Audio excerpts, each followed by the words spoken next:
Hello. आवाज आ रही है सभी को?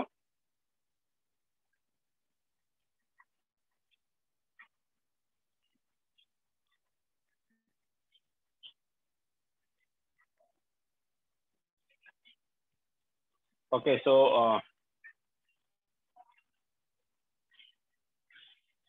Good afternoon to all. तो आज हम न्यू चैप्टर स्टार्ट करेंगे, केमिकल इक्विलिब्रियम।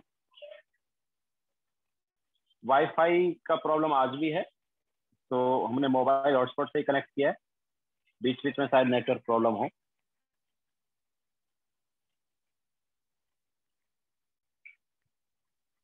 तो केमिकल इक्विलिब्रियम चैप्टर जो है ये रिवर्सिबल रिएक्शन से रिलेटेड होगा, क्योंकि रिवर्सिबल रिएक्शन जो है उन्हीं में इक्विलिब्रियम आता है। ओके, तो पहले हम यहाँ पर रिवर्सिबल एंड इरिवर्सिबल रिएक्शन जो है उनके बारे में थोड़ा पढ़ लेते हैं, एंड देन इक्विलिब्रियम पर चलेंगे।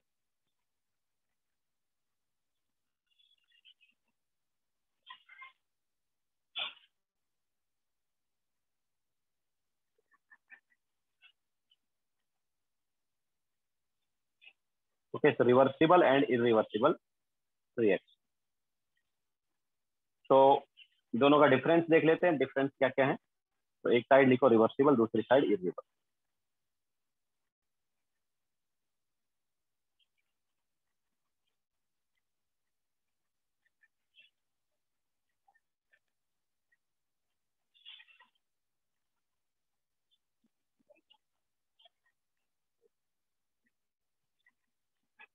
तो रिवर्सिबल एंड इरिवर्सिबल रिएक्शन जो है दोनों में थर्मोडाइनिक्स में प्रोसेस थे, वो रिएक्शन नहीं थे। रिवर्सिबल एंड इरिवर्सिबल प्रोसेस था, थर्मोडाइनिक प्रोसेस था। तो रिवर्सिबल एंड इरिवर्सिबल रिएक्शन में देखो मेन जो है वो डिफरेंस ये है कि रिवर्सिबल रिएक्शन जो है वो फॉरवर्ड एंड बैकवर्ड दोनों डायरेक्शन में होता है। ठीक है, तो reaction proceeds in both forward and backward direction।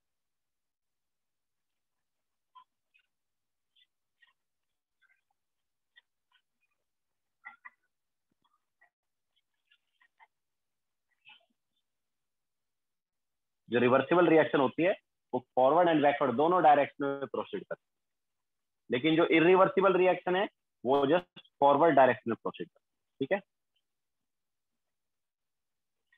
Reaction proceed in forward direction only.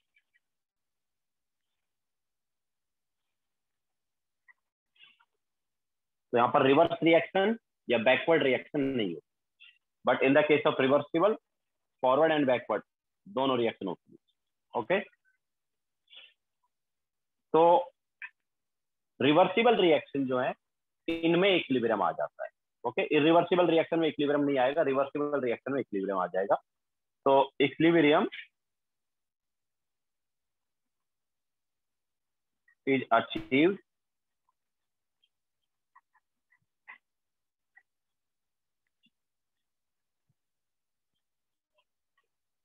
After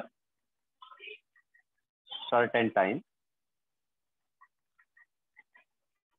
ठीक है, और इरिवर्सिबल रिएक्शन जो उसमें इक्विलिब्रियम नहीं आता।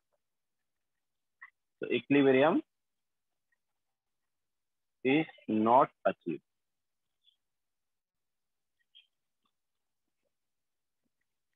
रिवर्सिबल रिएक्शन में इक्विलिब्रियम आ जाएगा, बट इरिवर्सिबल रिएक्शन में इक्विलिब्रियम नहीं आएगा। लिखो फिर और डिफरेंसेस बताते हैं।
हो गया सबका? तो इसके अलावा और डिफरेंसेस देखो। तो रिवर्सिबल रिएक्शन जो है, इसमें इक्विलिब्रियम आ जाता है। दैट्स वाई कुछ टाइम बाद जो है रिएक्शन जो है एक तरह से मतलब स्टॉप नहीं होती है, बट ऐसा है कि इक्विलिब्रियम आ गया तो वो ना तो फर्दर रिएक्शन मतलब फॉरवर्ड रिएक्शन फर्दर जाएगी, या हम ऐसे बोल सकते हैं कि इक्विलिब्रियम जब आ जाता है तो ना तो रिएक्शन का कॉन्सेंट्रेशन डिक्रीज होता है और ना ही प्रोडक्ट का कॉन्सेंट्रेशन फिर बढ़ता है। तो ऐसी रिएक्शन कभी कंप्लीट नहीं हुई। कंप्लीट रिएक्शन का मतलब क्या होता है कि सारा रिएक्टेंट खत्म हो। ओके, तो इक्विलिब्रियम आने की वजह से कभी यहाँ पर रिएक्टेंट खत्म हो ही नहीं पाए, तो रिएक्शन कभी कंप्लीट नहीं हो पाए। ओके, तो हम ऐसा बोल सकते हैं कि it takes infinite time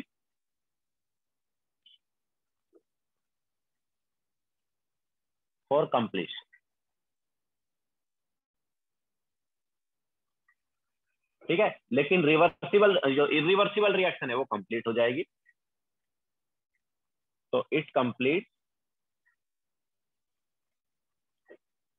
in finite time.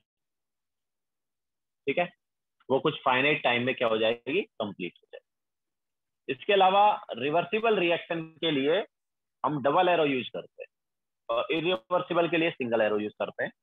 तो डबल एरो,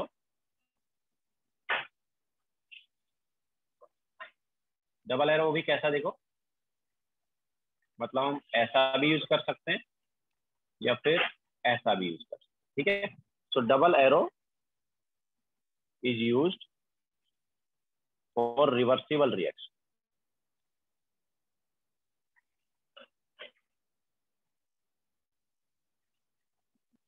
तो रिवर्सिबल रिएक्शन के लिए डबल एरो यूज किया जाता है और इरिवर्सिबल रिएक्शन के लिए single arrow.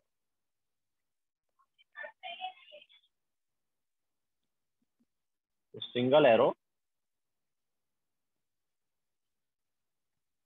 Is used for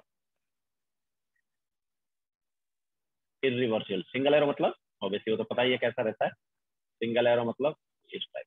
ठीक है, तो single arrow is used for irreversible reaction.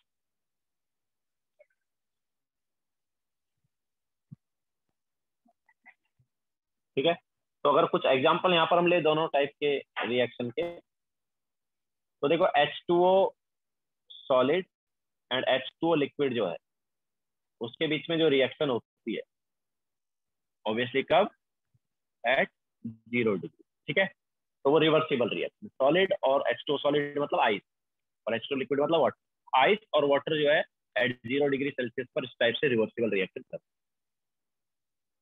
Similarly water and steam जो है वो एट 100 डिग्री सेल्सियस इस टाइप से रिवर्सिबल रिएक्शन करते हैं। ओके, अगर इरिवर्सिबल रिएक्शन की बात करेंगे तो जैसे कुछ न्यूट्रलाइजेशन रिएक्शन जो है वो इरिवर्सिबल होती है। जैसे मान लो HCl plus NaOH gives NaCl plus H2। तो ये जो है ये इरिवर्सिबल रिएक्शन है, जस्ट फॉरवर्ड डायरेक्शन में होगी, बैकवर्ड डायरेक्शन में नहीं होगी। ठीक है, इसके अलावा कुछ रिएक्शन ऐसी है जो ओपन वेसल में इरिवर्सिबल होंगी और क्लोज्ड वेसल में रिवर्सिबल होंगी। ठीक है, जैसे इन क्लोज्ड वेसल हमारे पास CaCO3 CaO प्लस CO2, ये रिएक्शन जो है ये रिवर्सिबल है क्लोज्ड वेसल में। लेकिन ओपन वेसल में क्या है, जो CO2 है वो बाहर निकल जाता है। ओपन वेसल में CO2 बाहर निकल जाता है तो बैकवर्ड रिएक्शन कर ही नहीं पाएगा, क्योंकि CO2 क्या गैस है ना। तो गैस वाले जो रिएक्शन हैं उनको अगर तुम ओपन वेसल में कर देते हो तो ऐसी रिएक्शन जो है फिर इरिवर्सिबल हो जाएगी। ओके, तो इन ओपन वेसल ये जो रिएक्शन है CaCO3 वाली, ये रिवर्सिबल ना होने की बजाय इरिवर्सिबल हो जाएगी। क्यों? बिकॉज CO2 तो अवेलेबल ही नहीं रहेगा बैकवर्ड रिएक्शन करने के लिए। ओके, CO2 गैस है ना, तो वो तो बाहर निकल जाएगा। तो अभी हमें आगे जो पढ़ना है वो रिवर्सिबल रिएक्शन का ही पढ़ना है, क्योंकि हम इक्विलिब्रियम की बात कर रहे हैं, और इक्विलिब्रियम किस में आता है? Reversible reaction.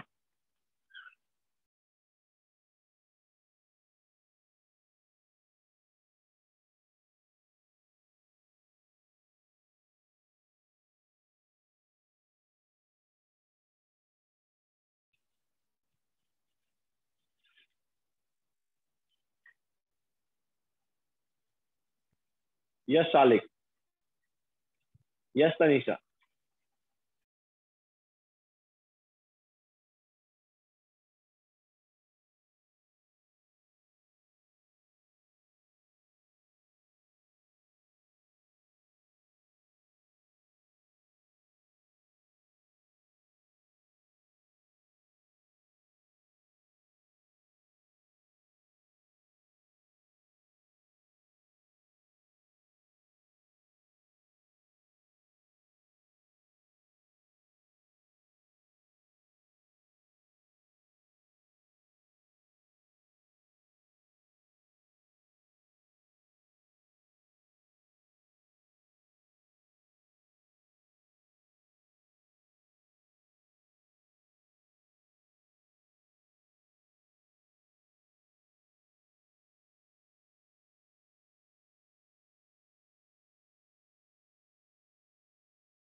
हर्षिल, इक्विलिब्रियम आने के लिए बैकवर्ड रिएक्शन भी होनी चाहिए, जो कि इरिवर्सिबल में नहीं होती है। यस दक्ष।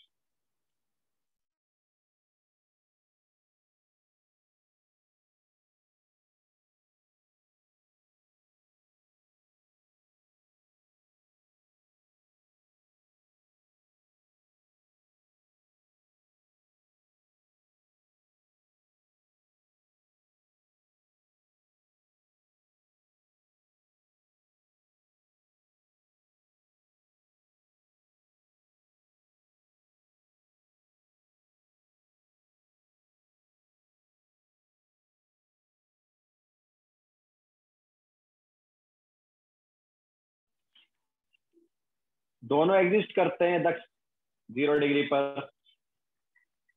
0 डिग्री पर आइस एंड वाटर दोनों एग्जिस्ट करते हैं।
नो अर्श, वहां नहीं होगा।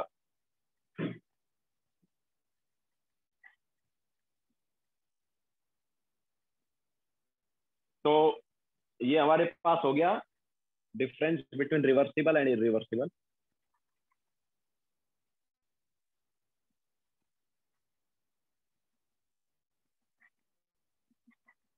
अब हम नेक्स्ट लेते हैं कि इक्विलिब्रियम आता कैसे। ओके, तो रिवर्सिबल रिएक्शन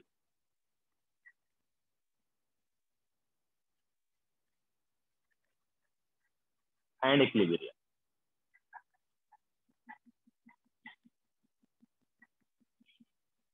तो हमारे पास कोई रिवर्सिबल रिएक्शन है जिसमें रिएक्टेंट से प्रोडक्ट बन रहा है,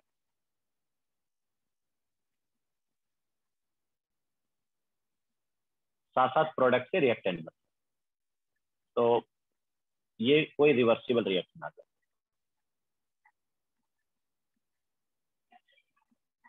so this is forward reaction जिसमें रिएक्टेंट से प्रोडक्ट बन रहा है और फिर प्रोडक्ट से वापस रिएक्टेंट बन रहा है, तो रिएक्शन हो गई बैकवर्ड।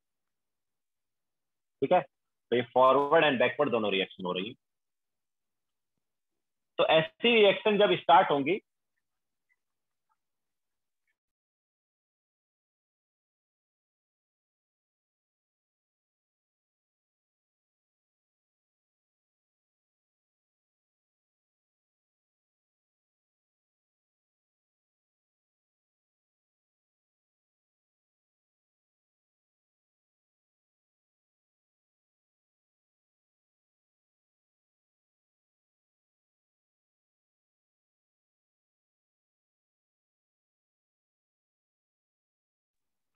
कोशिश हो गया।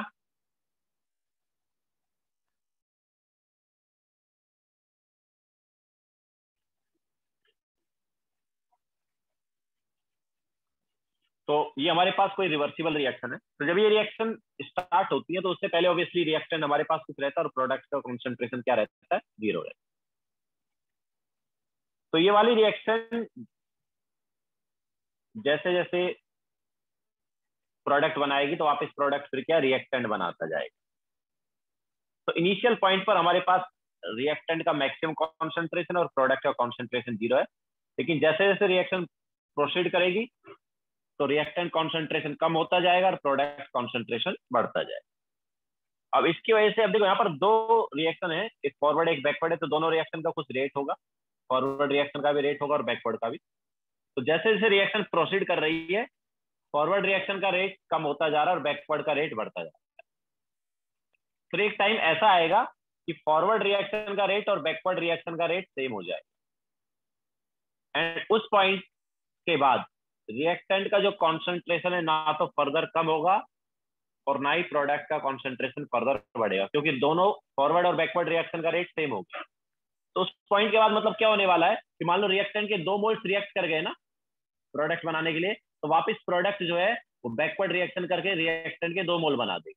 तो जितने मोल्स फॉरवर्ड रिएक्शन में रिएक्ट करेंगे उतने ही बैकवर्ड रिएक्शन की वजह से बन जाएंगे। इसलिए हमारे पास रिएक्टेंट एंड प्रोडक्ट का कॉन्सेंट्रेशन जो है वो फिर कांस्टेंट बना रहेगा और वही होगा इक्विलिब्रियम। तो अब इसको हम लिखाते हैं। तो इन reversible reaction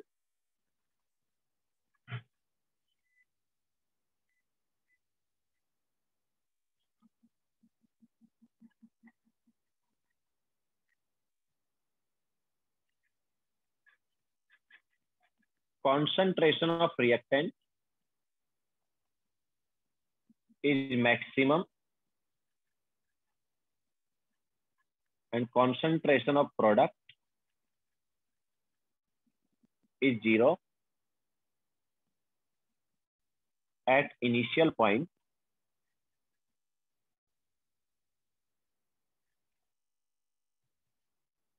but as reaction proceeds,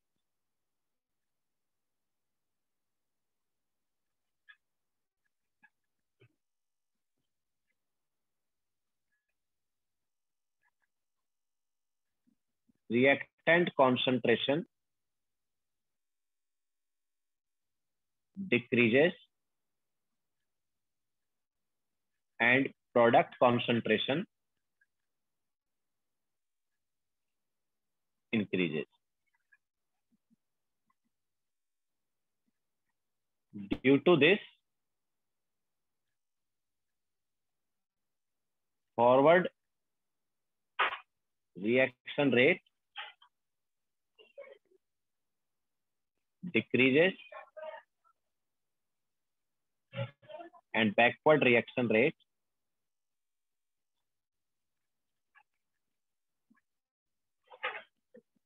increases.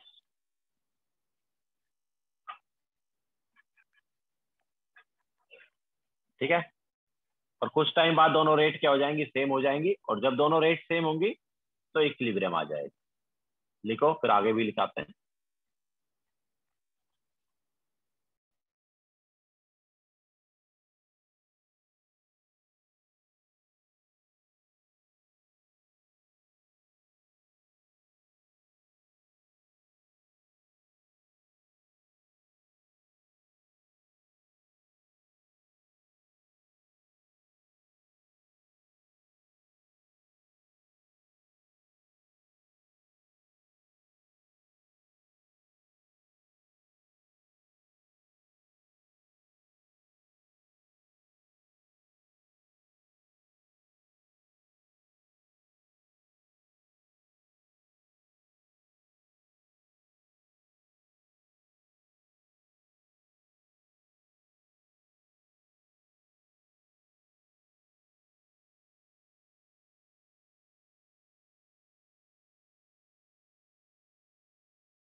दोनों रिएक्शन जो है उसका कुछ रेट रहेगा होने का।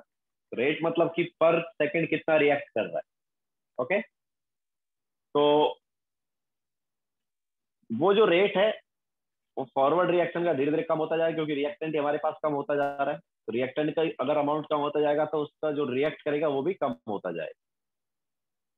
ओके, लेकिन धीरे धीरे प्रोडक्ट बढ़ता जा रहा है, तो प्रोडक्ट अगर बढ़ रहा है तो बैकवर्ड रिएक्शन में जो प्रोडक्ट रिएक्ट करेगा वो भी बढ़ता जाएगा। ठीक है, दैट्स वाई फॉरवर्ड रिएक्शन का रेट धीरे धीरे कम होता जाएगा और बैकवर्ड रिएक्शन का रेट धीरे धीरे बढ़ता जाएगा।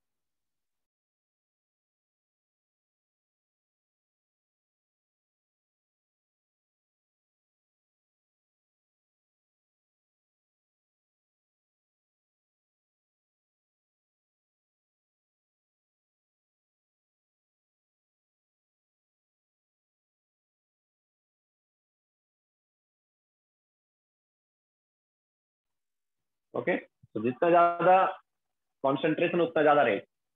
तो जैसे जैसे कॉन्सेंट्रेशन कम होगा वैसे वैसे रेट कम होगा, जैसे जैसे कॉन्सेंट्रेशन बढ़ेगा वैसे वैसे रेट बढ़ेगा।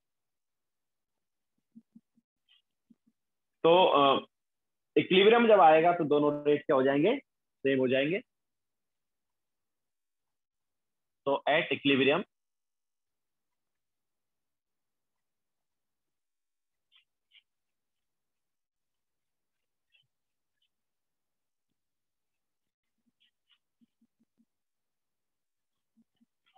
at equilibrium, rate of forward reaction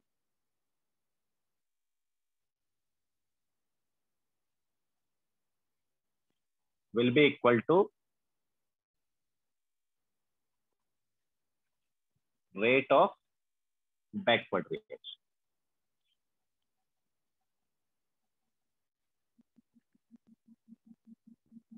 ठीक है, तो एट इक्विलिब्रियम हमारे पास रेट ऑफ फॉरवर्ड रिएक्शन और रेट ऑफ बैकवर्ड रिएक्शन क्या आ जाएंगे, सेम आ जाएंगे।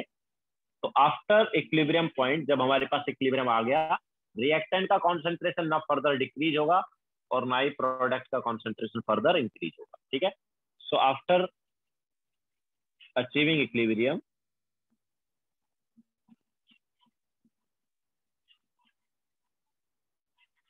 स्पेलिंग देख लेना, after achieving equilibrium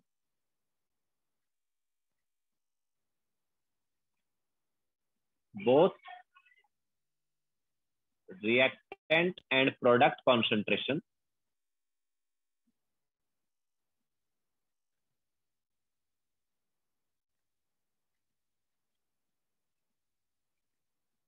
remains constant। ठीक है, इक्विलिब्रियम आने के बाद रिएक्टेंट एंड प्रोडक्ट का कॉन्सेंट्रेशन क्या हो जाएगा, कांस्टेंट हो जाएगा। ओके, सो अगर हम यहाँ पर ग्राफ बनाएं, रेट वर्सेस टाइम, तो इनिशियली प्रोडक्ट कॉन्सेंट्रेशन जो है वो कुछ है ही नहीं, तो उसकी वजह से बैकवर्ड रिएक्शन बिल्कुल नहीं हो रही है। हम बोल सकते हैं बैकवर्ड रिएक्शन का रेट 0 है और फॉरवर्ड रिएक्शन का कुछ रेट होगा। धीरे धीरे फॉरवर्ड रिएक्शन का रेट क्या होता जा रहा है, कम होता जा रहा है, एंड बैकवर्ड का बढ़ता जा रहा है। तो हमारे पास ये देखो फॉरवर्ड रिएक्शन का रेट धीरे धीरे कम होता जा रहा है। ठीक है, दिस इज फॉरवर्ड रिएक्शन का rate, are F is forward reaction का रेट, एंड बैकवर्ड रिएक्शन का रेट धीरे धीरे बढ़ता जा रहा है, एंड एक पॉइंट के बाद दोनों सेम हो जाएंगे। ठीक है, तो ये बैकवर्ड रिएक्शन का रेट है। तो एक पॉइंट के बाद दोनों क्या हो गए, सेम हो गए। तो जब दोनों सेम हुए तो वहीं पर क्या आ गया, इक्विलिब्रियम आ गया। ओके, उसी पॉइंट पर क्या आ गया, इक्विलिब्रियम आ गया। अगर हम बात करें कॉन्सेंट्रेशन की तो उसका भी ऑलमोस्ट वैसा ही है।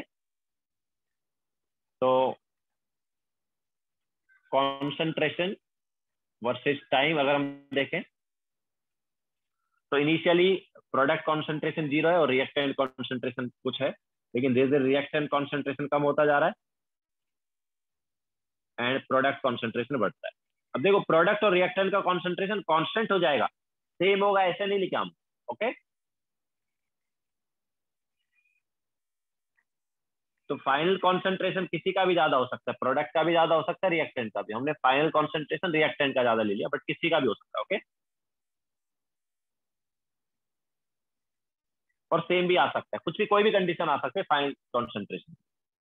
तो देखो रिएक्टेंट का कॉन्सेंट्रेशन धीरे धीरे डिक्रीज हो रहा है, लेकिन एक पर्टिकुलर टाइम के बाद वो क्या हो गया, कांस्टेंट हो गया। ऐसे प्रोडक्ट का कॉन्सेंट्रेशन धीरे धीरे बढ़ रहा है, लेकिन पर्टिकुलर टाइम के बाद क्या हो गया, कांस्टेंट हो गया। तो जैसे ही इन दोनों के कॉन्सेंट्रेशन कांस्टेंट हुए, मतलब क्या आ गया, इक्विलिब्रियम आ गया। ओके, तो ये हमारे पास क्या आ गया, इक्विलिब्रियम आ गया।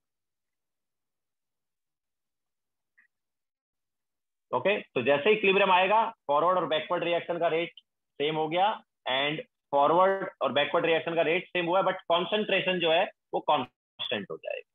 ओके, फॉरवर्ड और बैकवर्ड रिएक्शन का जो concent sorry reactant and product concentration जो है वो कांस्टेंट हो जाएगा।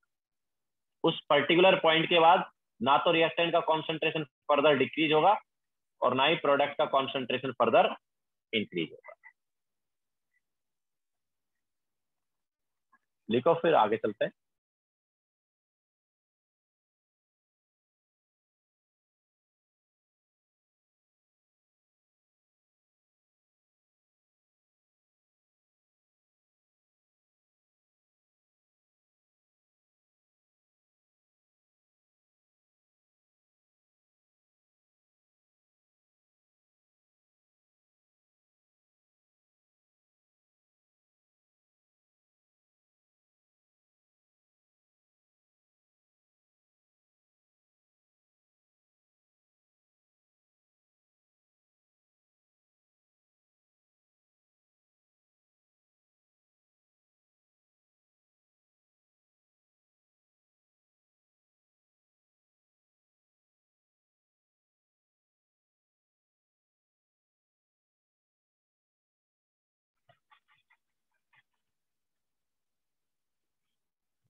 दक्ष यार, ऐसे कैसे हो सकता है भाई, स्टोइशियोमेट्री नहीं पढ़ा तुमने?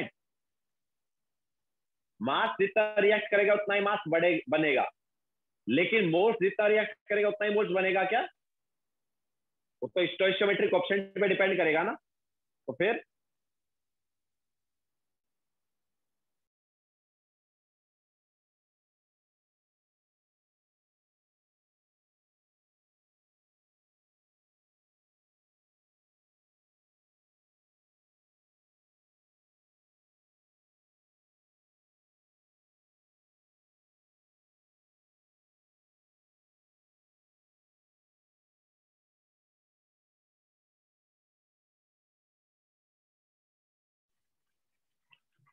रेट और जो कॉन्सेंट्रेशन के ग्राफ है कर्व टाइप्स हैं। ओके, दोनों जो ग्राफ है, चाहे रेट का ग्राफ हो या रिएक्टेंट वाला मतलब कॉन्सेंट्रेशन वाला ग्राफ हो, दोनों ग्राफ कर्व टाइप्स हैं। एंड देन बाद में पैरेलल टू एक्स एक्सिस हो। ओके, इनिशियल जो है वो कर्व है दोनों का, स्ट्रेट लाइन नहीं है, याद रखना इनिशियल।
हो गया सबका?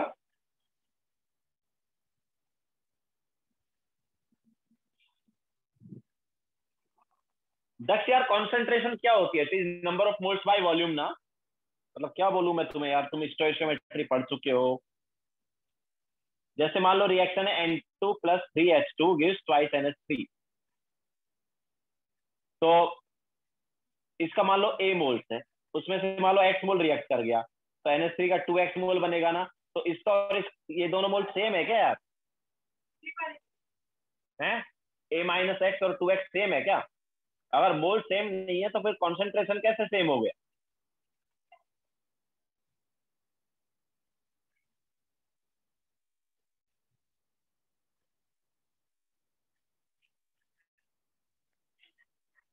तो एट इक्विलिब्रियम हमारे पास रेट सेम हो जाएगा और उस पर्टिकुलर पॉइंट के बाद कॉन्सेंट्रेशन क्या रहेंगे? कांस्टेंट। तो अब देखो रेट जो है वो निकालेंगे कैसे, तो इसके लिए एक लॉ है, that is law of mass action.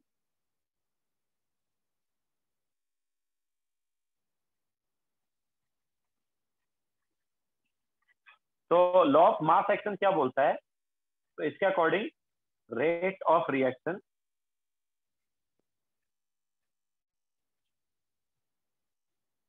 Is directly proportional to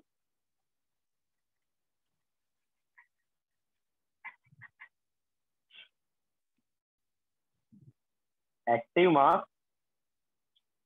active mass मतलब होता है concentration. Active mass is concentration और पार्शियल प्रेशर। एक्टिव मास का यहाँ पर मतलब है कॉन्सेंट्रेशन और पार्शियल प्रेशर।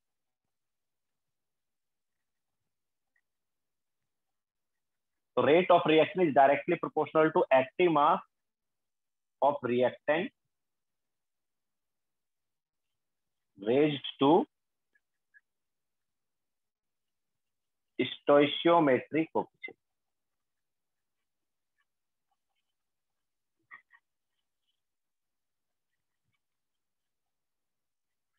तो जो रेट है it is directly proportional to active mass raise to stoichiometric coefficient. ठीक है? रेट जो है डायरेक्टली प्रोपोर्शनल होगा active mass raise to stoichiometric coefficient. जैसे मान लो हमारे पास रिएक्शन है ये वाली,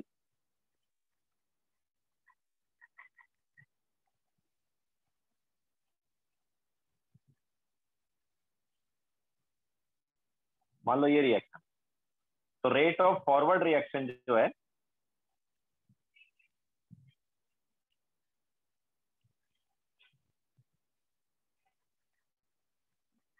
जिसको हम RF बोल सकते हैं, इट इज डायरेक्टली प्रोपोर्शनल क्या होगा यार? डायरेक्टली प्रोपोर्शनल होगा एक्टिव मास मतलब कि कॉन्सेंट्रेशन या पार्शियल प्रेशर कुछ भी ले लो। तो चलो कॉन्सेंट्रेशन ले लेते हैं।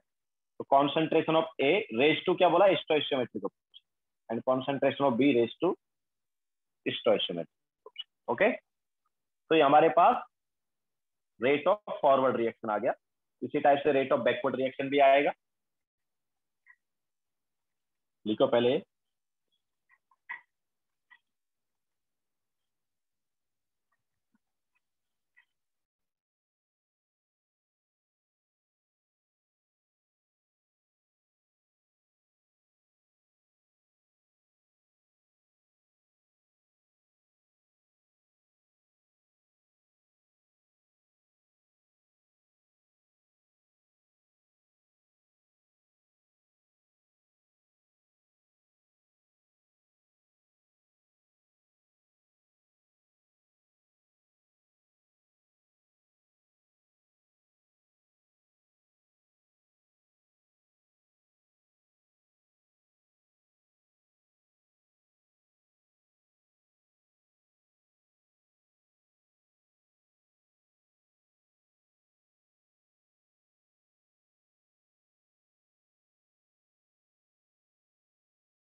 कॉन्सेंट्रेशन वैसे तो कुछ भी हो सकता है, बट यहाँ पर मोलरिटी की बात करेंगे। जनरल कॉन्सेंट्रेशन जब बोला जाता है, जब भी कुछ मेंशन ये नहीं किया जाता, तो कॉन्सेंट्रेशन मतलब मोलरिटी ही होता है।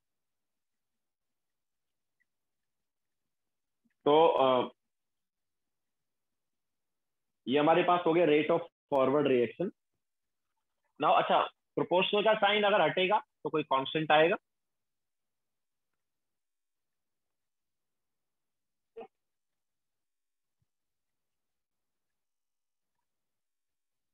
यस, रिएक्शन में कुछ भी हो सकता है, बट जनरली हम यहाँ पर गैस की बात करते हैं। तो प्रोपोर्शनल का साइन हटेगा तो यहाँ पर एक कांस्टेंट आ जाएगा। तो R F is equal to that constant is K F into A raise to A and B raise to B. ये जो के एफ आया है, it is rate constant of forward reaction. It is rate constant of forward reaction.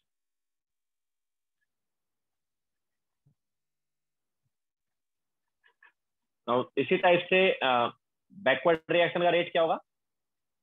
तो rate of backward reaction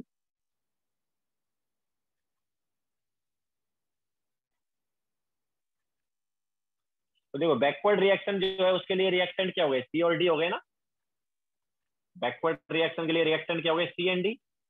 तो concentration of C raise to उसका stoichiometric option and concentration of D raise to उसका stoichiometric option.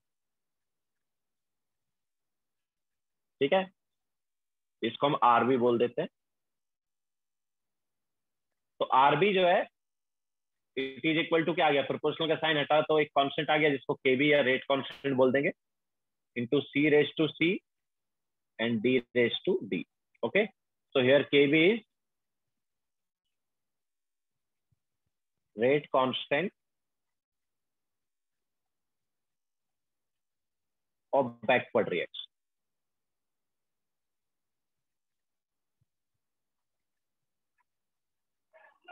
तो दोनों reaction का rate आ गया। Now at equilibrium क्या होगा, एट इक्विलिब्रियम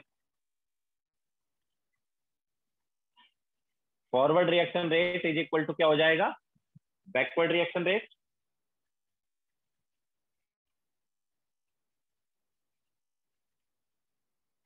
तो दोनों रेट को अगर इक्वेट करेंगे तो क्या आएगा, it is K F into A raise to A into B raise to B is equal to K B into C raise to C and D raise to.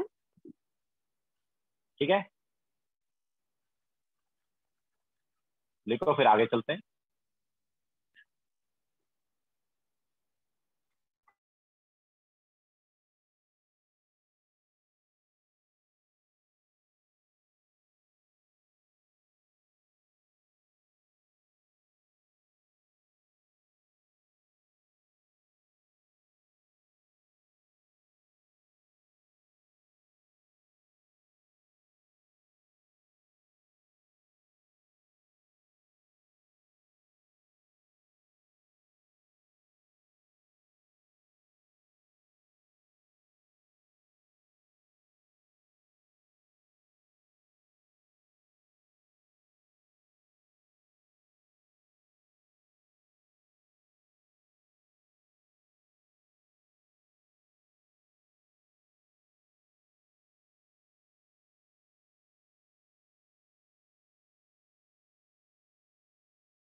हो गया सबका?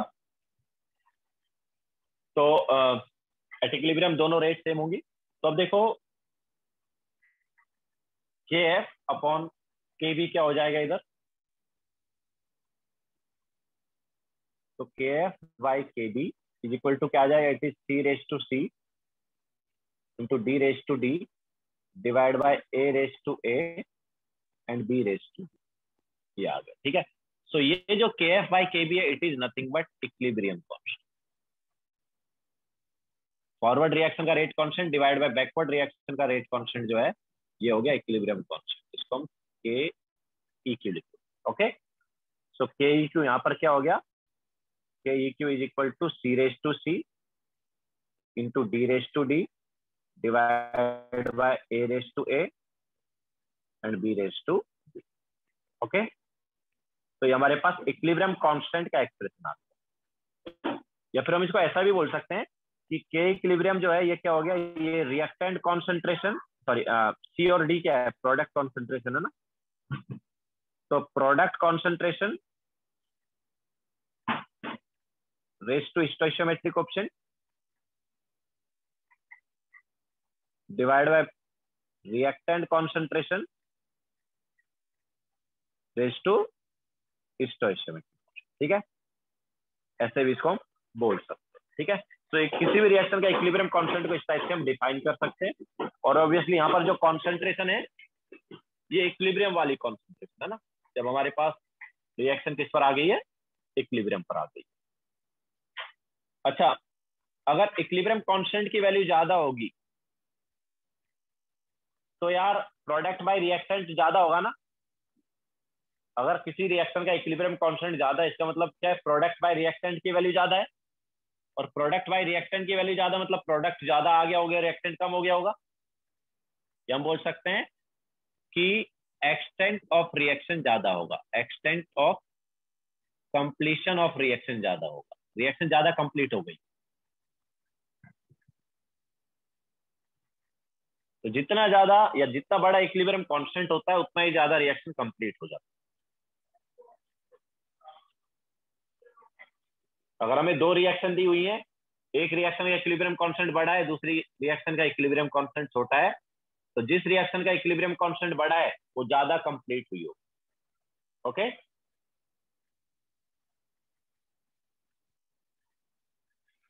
लिखो फिर आगे चलते हैं।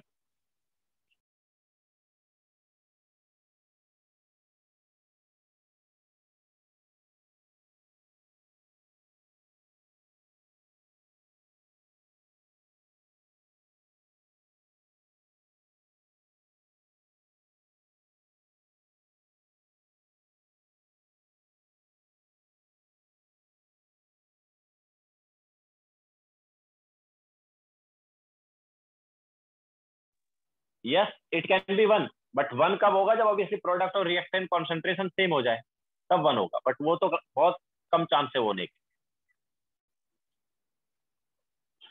ओके, तो forward reaction rate constant by backward reaction rate constant is equilibrium constant, जिसको के क्यू बोल सकते हैं। तो वो क्या आ गया? It is C raise to C into D raise to D divide by A raise to A and B raise to B, जिसको हम क्या बोल सकते हैं? सी और डी क्या है? प्रोडक्ट कॉन्सेंट्रेशन है, और ए और बी क्या है? रिएक्टेंट कॉन्सेंट्रेशन है ना।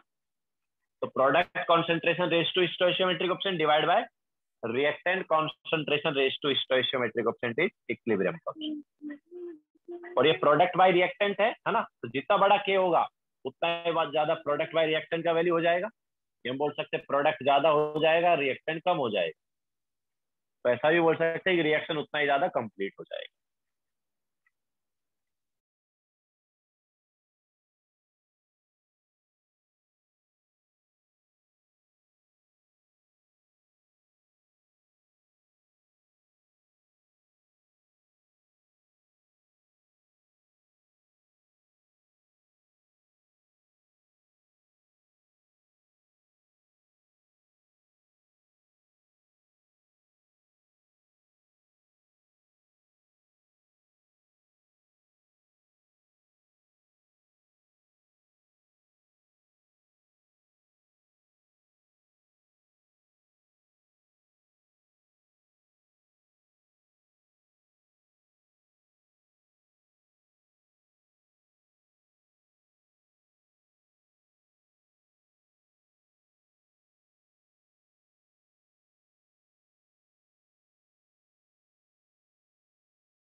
यस, डक्ट एंड अर्सिल।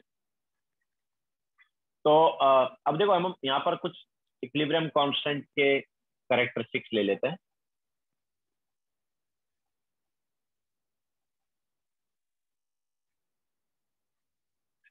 तो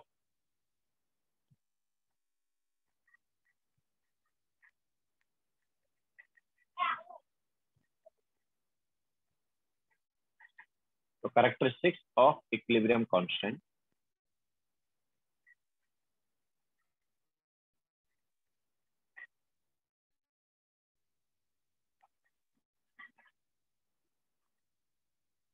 तो देखो, अगर किसी रिएक्शन को हम रिवर्स कर दें,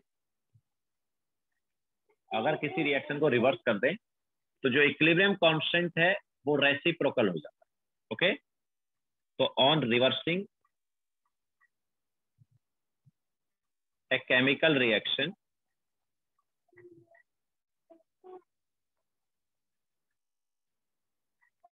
इक्विलिब्रियम कांस्टेंट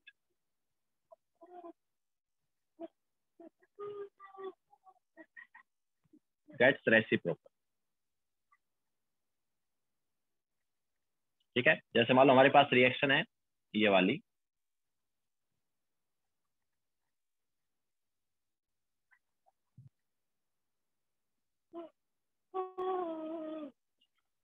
तो इसका जो इक्विलिब्रियम कांस्टेंट है उसको K1 ले लेते हैं। वो क्या होगा?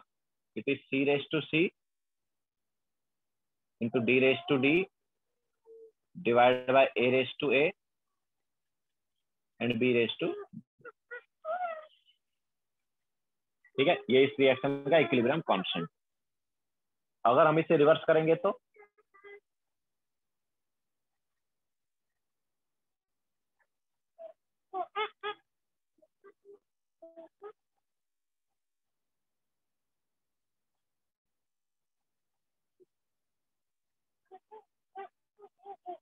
रिवर्स किया तो ये आ गया।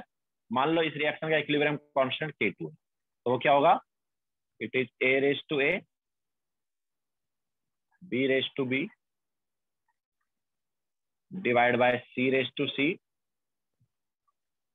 And D raise to D। तो साफ साफ हम देख सकते हैं यार कि ये जो है ये क्या हो गया, 1/K1 हुआ कि नहीं हुआ? ओके, तो अगर किसी रिएक्शन को तुम रिवर्स कर रहे हो तो जो इक्विलिब्रियम कांस्टेंट है वो क्या हो जाएगा? रेसिप्रोकल हो जाएगा। डेल्टा एच के केस में क्या होता था यार? डेल्टा एच वाले केस में क्या होता था? जब रिएक्शन को रिवर्स करते थे तो डेल्टा एच का साइन चेंज हो जाता था, याद है? ओके, लेकिन रिएक्शन को रिवर्स करेंगे तो इक्विलिब्रियम कांस्टेंट जो है वो रेसिप्रोकल हो जाएगा।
Yes, that's but reactions are reverse ना।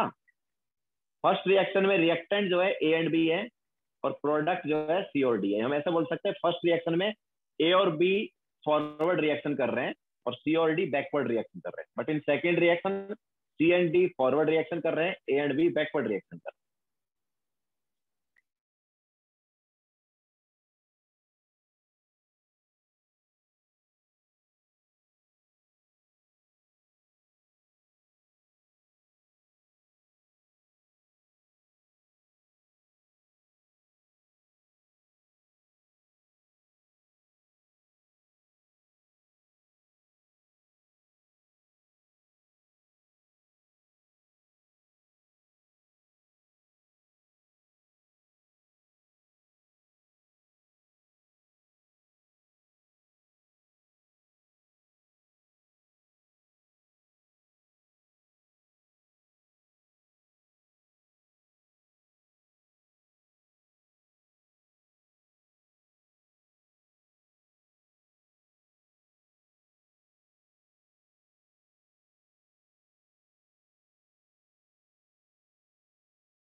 ओके, सो नेक्स्ट इज, तो देखो अगर हम रिएक्शन को रिवर्स करेंगे तो इक्विलिब्रियम कांस्टेंट क्या हो जाएगा, रेसिप्रोकल।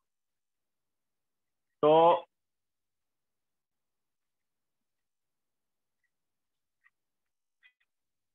अब देखो अगर किसी रिएक्शन को हम नंबर से मल्टीप्लाई कर दें तो डेल्टा एच भी सेम नंबर से मल्टीप्लाई होता था, याद है? तो इक्विलिब्रियम कांस्टेंट का क्या होगा देखो, तो if A reaction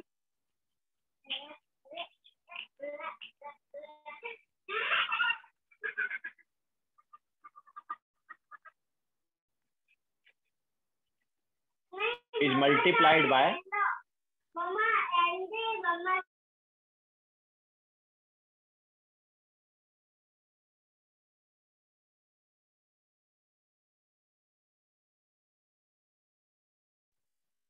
so if a reaction is multiplied by a number,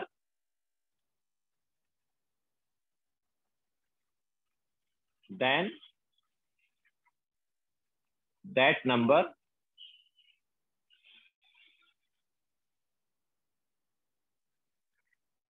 goes into power of equilibrium constant.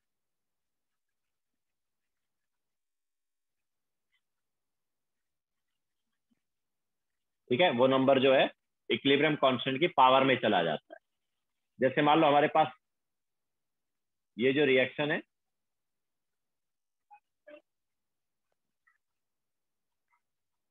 इसको हम किसी नंबर से मल्टीप्लाई कर देते हैं। ओके, मान लो इस रिएक्शन में हमने n से मल्टीप्लाई कर दिया, तो अभी इक्विलिब्रियम कांस्टेंट क्या हो जाएगा यार? तो अभी इक्विलिब्रियम कांस्टेंट मान लो है K3, तो वो क्या हो जाएगा, C रेज टू, अब देखो स्टोइचियोमेट्रिक कोएफिशिएंट क्या हो गया, NC हो गया इसका, B का स्टोइचियोमेट्रिक कोएफिशिएंट ND हो गया, डिवाइड बाय A का स्टोइचियोमेट्रिक कोएफिशिएंट क्या हो गया, NA, एंड B का स्टोइचियोमेट्रिक कोएफिशिएंट NB। ठीक है, तो इसको हम ऐसे भी लिख सकते हैं, C raise to C into D raise to D divide by A raise to A and B raise to B, और इसका होल पावर n लिख सकते हैं ना। तो पहले ये वाला पार्ट क्या, this is nothing but K1। Okay, तो K3 क्या आ गया, it is K1 raise to n। Okay, तो हमने इस रिएक्शन को n से मल्टीप्लाई किया, तो देखो n जो है वो किस में चला गया है, पावर में चला। ओके, n किस में चला गया, पावर में। रिएक्शन को n से मल्टीप्लाई किया तो n पावर में चला गया, इक्विलिब्रियम कांस्टेंट जो है उसकी पावर में क्या आ गया, अभी n आ गया। ओके, लेकिन अगर डेल्टा एच की बात करें तो उसमें क्या होता था, अगर रिएक्शन को n से मल्टीप्लाई करते तो डेल्टा एच भी n से ही मल्टीप्लाई होता। ओके, बट इक्विलिब्रियम कांस्टेंट के केस में क्या हो रहा है, पावर में n आ जाएगी।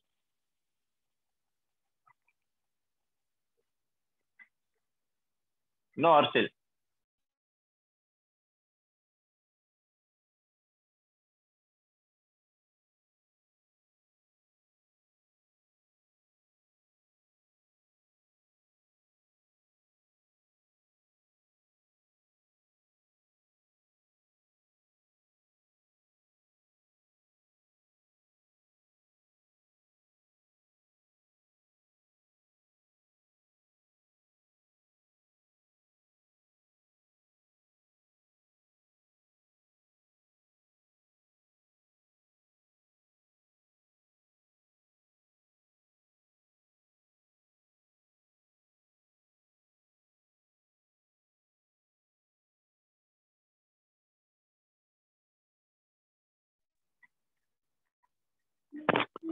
पर ऐसा ऐसा नहीं होता है, पर्टिकुलर रिएक्शन को multiply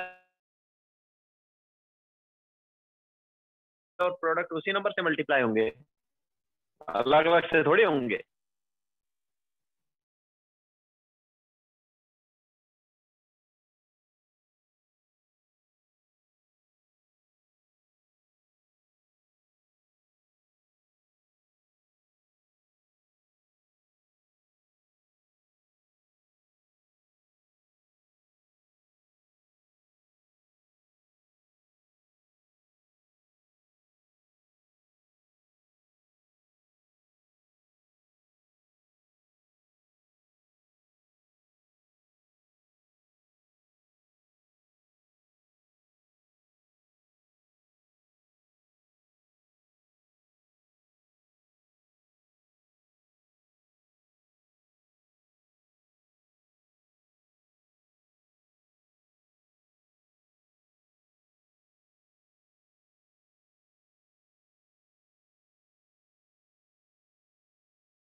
K3 raise to n क्या होगा भाई?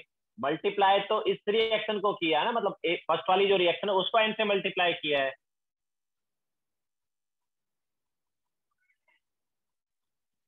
ये वाली रिएक्शन जो है इसे n से मल्टीप्लाई किया था इसे, ये वाली रिएक्शन को, तो इसकी पावर में n जाएगा ना। तो K1 की पावर में n जाएगा ना। इसके अलावा अगर हम रिएक्शन को ऐड करेंगे, रिएक्शन को क्या करें, ऐड करें, तो देखो डेल्टा एच क्या होता था, जब रिएक्शन को ऐड करते थे तो डेल्टा एच भी ऐड हो जाता था, लेकिन इक्विलिब्रियम कांस्टेंट जो है वो मल्टीप्लाई होगा। ओके, तो on addition of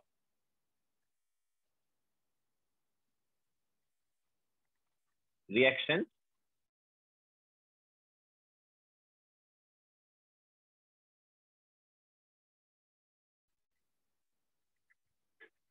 gets multiplied.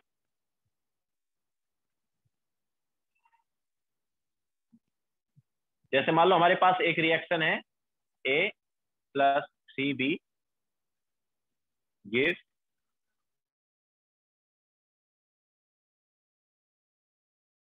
4, तो इसको हम लिख सकते हैं C⁴ divide by A into B⁻3।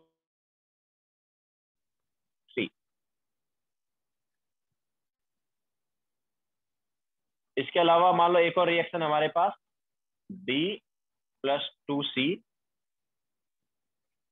या फिर 2C plus CD gives 6E, ये है मान लो। तो इसका इक्विलिब्रियम कांस्टेंट हम ले लेते हैं K5, तो it is E⁻6 divide by C⁻2 and D⁻3। ठीक है, तो दोनों रिएक्शन को ऐड करेंगे तो रिएक्शन क्या आ जाएगी, A plus CB plus 3D gives 2C plus 6E। तो इस रिएक्शन का इक्विलिब्रियम कांस्टेंट हम ले लेते हैं K6, तो वो क्या होगा, तो it is C⁻2 E⁻6 divide by A into B⁻3 and D⁻3, यही होगा। तो अगर हम K4 और K5 को मल्टीप्लाई करेंगे तो देखो यही आ रहा है, K4 और K5 को मल्टीप्लाई करो तो यही आएगा। ऊपर C देखो C⁻4 है, नीचे C का स्क्वायर है, तो ऊपर C² बचेगा। इसके अलावा E⁻6 आएगा, A आएगा, B⁻3 आएगा और D⁻3 आएगा। ओके, तो जब हम रिएक्शन को ऐड करेंगे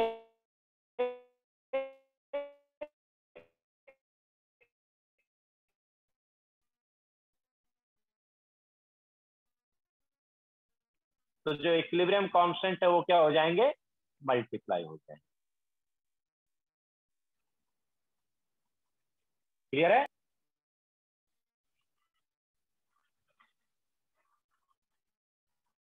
तो ये हमारे पास कुछ कैरेक्टरिस्टिक हो गए।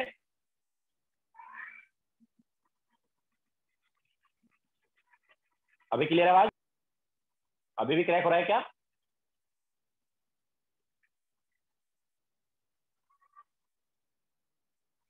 क्लियर है ना? ओके, सो तो यहाँ पर हम देख सकते हैं कि जब हम रिएक्शन को ऐड करेंगे तो इक्विलिब्रियम कांस्टेंट क्या हो जाएंगे, मल्टीप्लाई। ओके, सो ये कुछ कैरेक्टरिस्टिक थे। नाउ क्वेश्चन सॉल्व करो। Foundation builder objective, question number 36। Foundation builder objective का क्वेश्चन नंबर 36 सॉल्व करो।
Kc is equilibrium constant only.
तो देखो कराते हैं।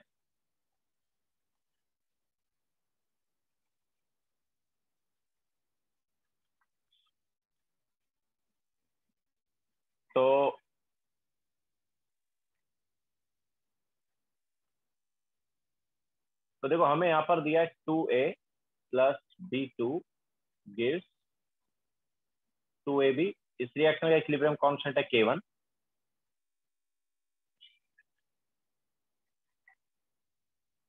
इसके अलावा 2ab+b2 gives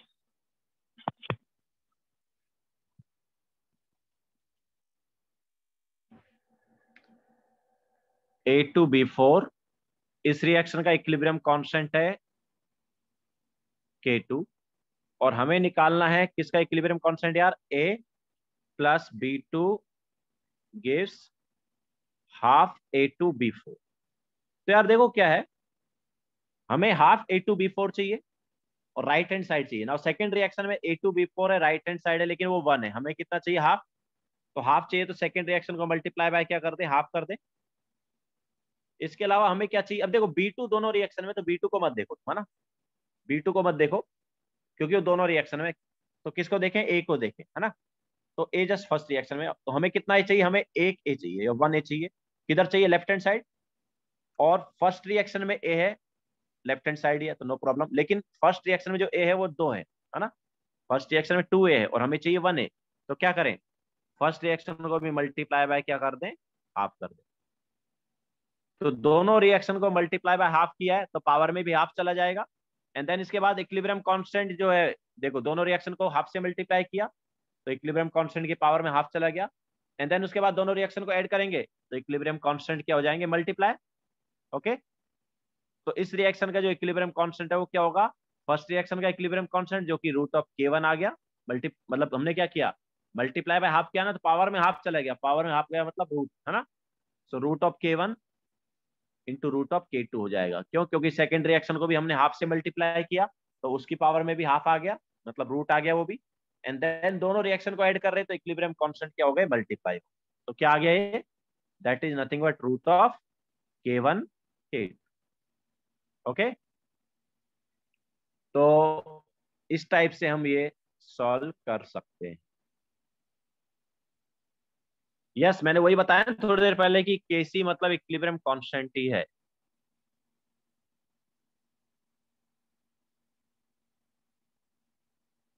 Vedanta, that is also right. दोनों रिएक्शन को ऐड करने के बाद भी तुम हाफ कर सकते हो, एक ही बात है। पहले दोनों रिएक्शन को ऐड कर लो एंड देन जो फाइनल रिएक्शन आएगी उसको हाफ से मल्टीप्लाई कर, सेम ही है। तो चलो होमवर्क नोट करो अभी। So foundation builder objective, question number 1, 2, 3 and foundation builder objective में ही 33 टू। तो ये आज का होमवर्क है।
यस हर्षित।